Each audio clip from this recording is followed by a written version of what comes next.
Good afternoon, welcome to TV5 business lunch. నా పేరు ప్రణీత్. ఇక ప్రస్తుతం మార్కెట్లు స్వల్ప నష్టాలతో ట్రేడ్ అవుతున్నాయి. సెన్సెక్స్ ఆల్మోస్ట్ 15 పాయింట్లు, నిఫ్టీ అరౌండ్ 5 పాయింట్స్ లాస్ లో ట్రేడ్ అవుతుంది. ఇక ఇవాళ ఐటీ సెక్టర్ లాస్ లో కనబడుతోంది. ఆ తర్వాత టెక్నాలజీ కూడా తర్వాతి స్థానంలో ఉంది. అయితే ఆయిల్ అండ్ గ్యాస్, నిన్న భారీగా నష్టపోయిన ఆయిల్ అండ్ గ్యాస్ సెక్టర్ ఇవాళ స్వల్ప లాభాల్లో ఉంది. ఆల్మోస్ట్ 1% లాభాల్లో ఉందని చెప్పొచ్చు. ఆ తర్వాత బ్యాంకింగ్స్, కన్స్యూమర్ డ్యూరబుల్స్ ఆ తర్వాతి స్థానాల్లో లాభపడుతున్న సెక్టర్స్.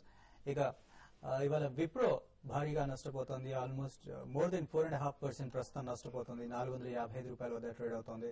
ఇక బ్యాంకింగ్ స్టాక్స్ ఇవాళ లాభాల్లో ఉన్నాయి. ఎస్బీఐ ఇవాళ ఇండెక్స్ లో చూసుకున్నట్లయితే టాప్ గెయినర్ గా కనబడుతోంది. మోర్ దెన్ 2.5% లాభాల్లో ట్రేడ్ అవుతుంది. బీపీసీఎల్, సుజ్లాన్, సెసాగో ఆ తర్వాత స్థానాల్లో ఉన్నాయి. బ్రెడ్త్ కూడా చూసినట్లయితే పాజిటివ్ గా కనబడుతుంది. ప్రస్తుతానికి 800 అండ్ అబోవ్ స్టాక్స్ అడ్వాన్సెస్ లో ఉంటే 550 స్టాక్స్ డిక్లైన్స్ లో కనబడుతూ ఉన్నాయి ప్రస్తుతం. ఇవాటి మార్కెట్ గురించి మనకు మరింత విశ్లేషణ అందించడానికి అనలిస్టులు కుటుంబరావు గారు, సుందరరాజ గారు ప్రస్తుతం మనతో పాటు ఉన్నారు. So very good afternoon Kutumbarao గారు. సో ఇవాళ మార్కెట్ నిన్న వరకు కూడా మార్కెట్ నెగిటివ్ గా ఉన్నప్పుడు బ్రెడ్త్ కూడా నెగిటివ్ గా కనబడింది. ఇవాళ కాస్త బ్రెడ్త్ పాజిటివ్ గా కనిపిస్తోంది. సో ఇది గుడ్ సైన్ అంటారా?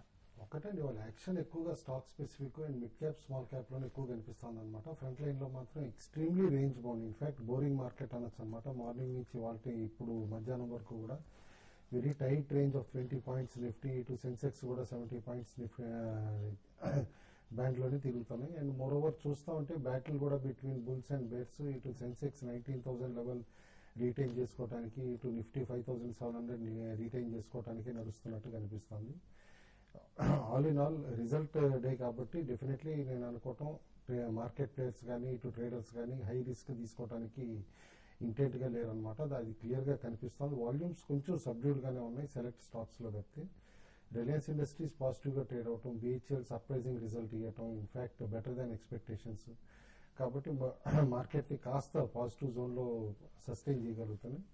ఓవరాల్ గా నేను అనుకోవటం మాత్రం ఈ trading range between 5,600 to 5,800 sustain అవుతుంది అనుకోవడానికి నిదర్శనం 5,700 కాలు ఇటు పుట్టు రెండు కూడా సేమ్ ప్రైస్ లో ట్రేడ్ అవుతున్నాయి. అరౌండ్ 49 రూపీస్ అనమాట కాలు, ఇటు 51 రూపీస్ పుట్ ఆప్షన్. కాబట్టి ఈ ఫెటాల్ ఎవరన్నా అటెంప్ట్ చేద్దాం అనుకున్నా కూడా స్ట్రాంగిల్ కానీ ఈ లెవెల్లో చేస్తే ఐదర్ వే డైరెక్షనల్ బ్రేక్అవుట్ వస్తే మండే కానీ ట్యూస్డే కానీ బెనిఫిట్ అయ్యే పాసిబిలిటీ ఉంటుంది. Otherwise stay quiet and wait for directional move అని అంటాను.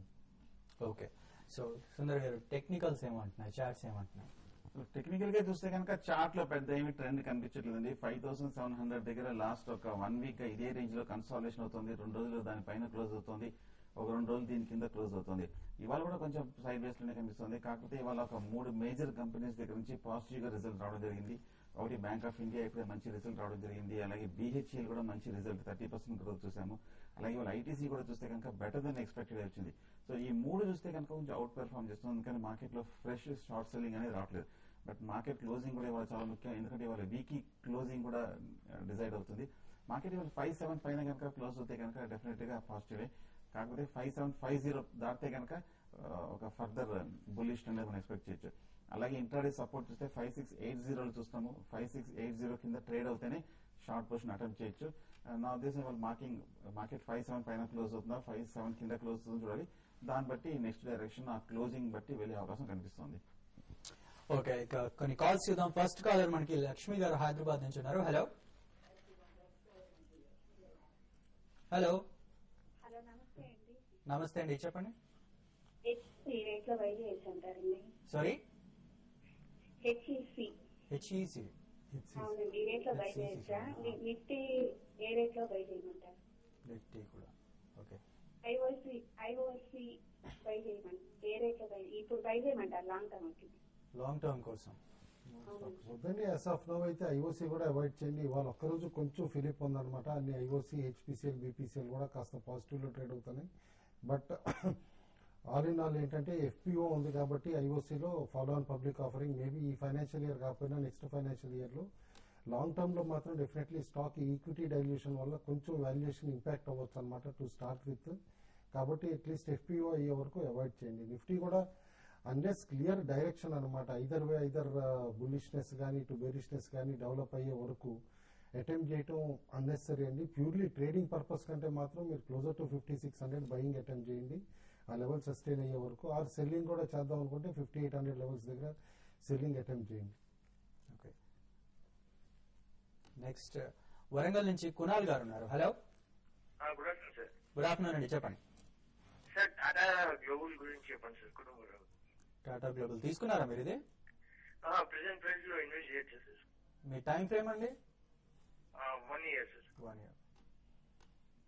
డెఫినెట్లీ ఇన్వెస్ట్ చేయమని చెప్తానండి. ఎందుకంటే టాటాకి ఇది ఫుడ్ సెగ్మెంట్ లో ఫ్లాగ్షిప్ కంపెనీ అవుతుంది అనమాట. ఇన్ఫాక్ట్ ఫాస్ట్ ఫుడ్ అవనండి, ఇటు ఓవరాల్ గా యాజ్ ఏ బెవరేజెస్ కంపెనీ కింద కూడా అలా flagship company.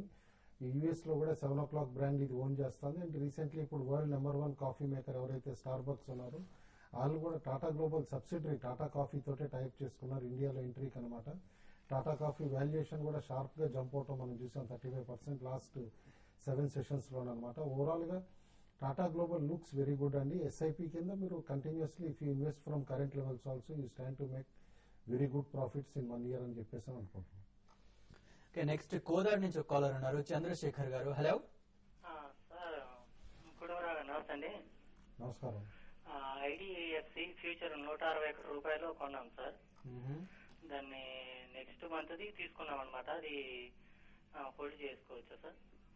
Okay, next month కాబట్టి కంగారేం లేదండి, హోల్డ్ చేయొచ్చండి కరెంట్ లెవెల్లో. ఒకసారి తిరిగి 180 రూపీస్ కూడా అటెంప్ట్ చేస్తుందని చెప్పేసి అని అనుకుంటున్నాం. మేబీ ఈ నెక్స్ట్ 1 settlement or 2 settlements అనమాట. ఎందుకంటే వీళ్ళ సబ్సిడరీ కంపెనీస్ లో హ్యూజ్ అసెట్ వాల్యూ డెవలప్ అవుతుంది స్లోగా. As and when infrastructure turn around అయితే కనుక ఇమీడియట్ గా ఐడిఎఫ్సి షేర్ కూడా జంప్ అయ్యే పాసిబిలిటీ ఉంటుంది. ఎందుకంటే ఇన్ఫ్రాస్ట్రక్చర్ ఫైనాన్సింగ్ ఇన్స్టిట్యూషన్స్ లో ఇదే లార్జెస్ట్ కాబట్టి.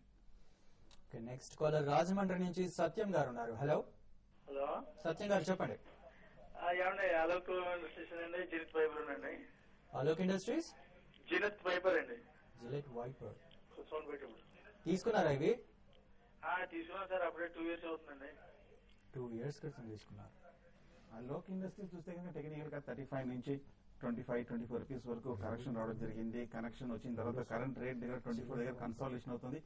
ఫండమెంటల్ మటుకు డెఫినెట్ గా పాజిటివ్ అండి. కాకపోతే 24-25 రూపీస్ దగ్గర ఏమాత్రం నిలబడితే కనుక మీరు అలోక్ ఇండస్ట్రీస్ బై చేయొచ్చు.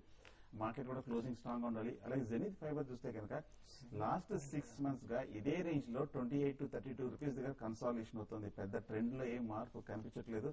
నా ఉద్దేశం జెనిత్ ఫైబర్ లాస్ట్ 1 month ఇదే రేంజ్ లో 35 నుంచి కొంచెం 26 వరకు కరెక్షన్ అయ్యింది. ట్రెండ్ వీక్ గానే కనిపిస్తుంది. జెనిత్ మటుకు ప్రస్తుతానికి మీరు అవాయిడ్ చేయండి. Okay, zenith fibre. ఓకే, అలాగే కుటుంబరావు గారు, ప్రస్తుతం ఇవాళ ఐటీ కంపెనీల పరిస్థితి ఏంటంటారు? ఇవాళ మోస్ట్లీ ఐటీ స్టాక్స్ అన్ని కూడా పడుతూ ఉన్నాయి. లేదండి, ఆల్రెడీ రీసెంట్ గెయిన్స్ ఏవైతే ఉన్నాయి కన్సాలిడేట్ చేసుకుని మైల్డ్ వీక్నెస్ ఉందన్నమాట. దట్ ఇవాళ విప్రో రిజల్ట్స్ కొంచెం డిసప్పాయింట్ చేయటం, మార్నింగ్ నుంచి విప్రో 3% పైన నష్టాల్లో ట్రేడ్ అవటం చూస్తూ ఉంటే only profit booking. In fact TCS morning positive గా ట్రేడ్ అయింది, తర్వాత ఫ్లాట్ అయింది అనమాట. ఇన్ఫోసిస్ మాత్రం మార్జినల్ లాసెస్ తోటి ఇటు ఆన్ అండ్ ఆఫ్ పాజిటివ్ టెరిటరీలోకి వచ్చి ట్రేడ్ అవుతుంది. నేను అనుకుంటాం మాత్రం nothing to be worried of అండి. Dollar is going to become very strong అనమాట. నెక్స్ట్ 3 to 6 months లో డాలర్ స్ట్రాంగ్ అవుతున్న కొద్దికి ఈ కంపెనీస్ కి ఎర్నింగ్స్ హొరైజన్ కూడా బాగా ఇంప్రూవ్ అవుతుంది. 4th quarter should be one of the best quarters for these companies అని అనుకుంటున్నాను. ఓకే అండి, నెక్స్ట్ కరీంనగర్ నుంచి ఒక కాలర్ ఉన్నారు. హలో హలో హలో సార్, చెప్పండి. ఎల్ఐసి హౌసింగ్ ఫైనాన్స్ ఈ రేట్ లో కొనొచ్చా? ఎల్ఐసి హౌసింగ్ ఫైనాన్స్, ఈ రేట్ లో కొనొచ్చా? ఓకే. మీ షార్ట్ టర్మా, లాంగ్ టర్మా, మీడియం టర్మా అండి? మీడియం టర్మ్ అండి. మీడియం టర్మ్ కోసం. Medium term. Okay okay okay. LIC చూస్తే కనుక లాస్ట్ ఒక 2 months గా 300 రూపీస్ నుంచి కరెక్ట్ గా 150 దగ్గర బాగా రియాక్షన్ 50% దాకా పడటం జరిగింది. ఇక్కడ టెక్నికల్ గా మీడియం టర్మ్ అంటే మీడియం టర్మ్ లో కొంచెం ఓవర్సోల్డ్ క్వశ్చన్ వచ్చింది కాబట్టి డెఫినెట్ గా 150 దగ్గర కూడా ఒక బాటమ్ ఏర్పడినట్టు కనిపిస్తుంది. ఒక 150-55 దగ్గర వచ్చిన డిప్ లో మీరు ఎల్ఐసి హౌసింగ్ ఫైనాన్స్ కొనొచ్చు. ఓకే, ప్రస్తుతం మార్కెట్స్ ఫ్లాట్ గా ట్రేడ్ అవుతున్నాయని చెప్పుకోవచ్చు. ఇప్పుడు షార్ట్ బ్రేక్ తీసుకుందాం. బ్రేక్ తర్వాత మరిన్ని కాల్స్ చూద్దాం.